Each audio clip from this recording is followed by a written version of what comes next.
সারা দেশ থেকে সেরা রন্ধনশিল্পী খুঁজে বের করতে স্কয়ার ফুড অ্যান্ড বেভারেজ লিমিটেডের আয়োজনে রান্নায় শ্রেষ্ঠত্বের লড়াই সেরা রাঁধুনির সিজন ৮-এর আসর শুরু হয়েছে রাজশাহীতে। সকাল থেকে রাজশাহী পর্বে অর্ধশতাধিক প্রতিযোগী অংশ নেন। বিচারকদের প্রত্যাশা, বিভিন্ন পেশা হতে আগতদের মধ্য থেকে সেরা রান্নার সেরা রাঁধুনি তারা খুঁজে পাবেন। রাজশাহী থেকে গোলাম রাব্বানীর রিপোর্ট, ক্যামেরায় মাহফুজ রুবেল।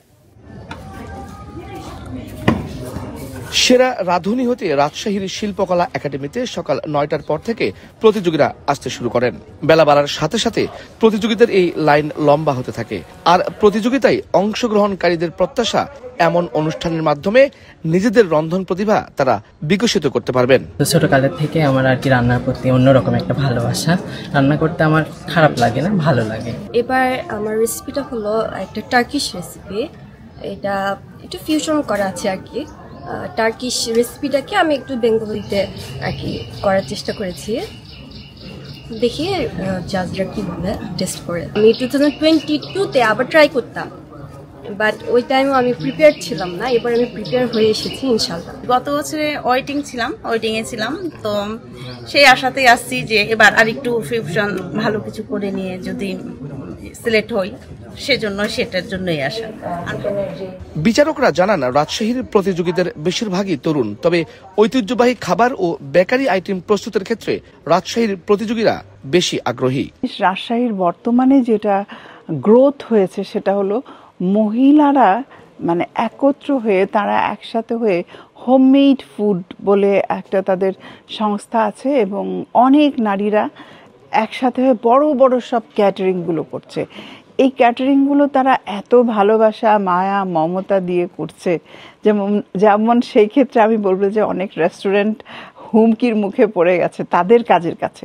এইবারের যে আমি ফিউশনগুলো দেখছি ফ্যান্টাস্টিক, এবং তারা সত্যি কথা বলতে অনেক দূরে এগিয়ে গেছে। আমার শুভকামনা তাদের জন্য। এবার যে রেসিপিসগুলো দেখলাম অনেক ইন্টারেস্টিং ক্যারেক্টার্স আসছে। আমার সবচেয়ে ভালো যেটা লাগলো সেটা হলো গিয়ে অনেক মহিলা উদ্যোক্তা দেশি বিদেশি এবং ফিউশন রেসিপিস নিয়ে এসেছে।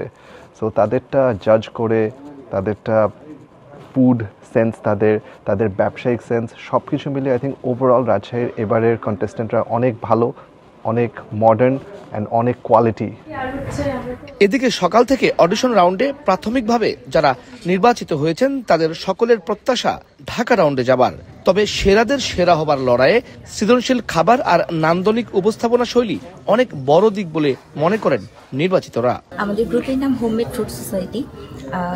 আমরা হচ্ছে বাংলাদেশি খাবার, যেগুলো আমাদের বাংলাদেশি ঐতিহ্য, সাথে হচ্ছে কিছু ফিউশন, বাইরের যে খাবারগুলো আছে সেগুলো একসাথে ফিউশন করে আমরা বিভিন্ন খাবার রাজশাহীবাসীকে প্রেজেন্ট করছি।